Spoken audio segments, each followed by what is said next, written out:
కోసం వేశాడనేటువంటి పిచ్చి మాటలు ఇవాళ మాట్లాడేటువంటి ప్రయత్నం చేస్తున్నారు. ఇది చాలా దురదృష్టకరమైనటువంటి పరిణామంగా నేను ఈ సందర్భంగా చెప్పదలుచుకున్నాను. నేను మరొకటి చెప్పదలుచుకుంది ఏంటంటే, ఇవాళ చంద్రబాబు నాయుడు గారు విషయాలన్నీ పక్కన పెట్టేసేయాలి.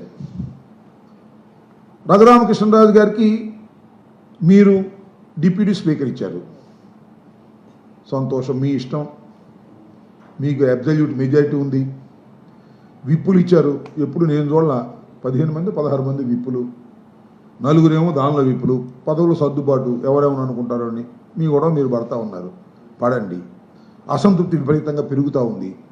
ఇచ్చిన వాగ్దానాలను నెరవేర్చలేకపోతే జగన్మోహన్ రెడ్డి గారు మాట్లాడుతున్న మాటలు నిజమే కదా అని ప్రజలు అనుకునేటువంటి పరిస్థితి ఉంది.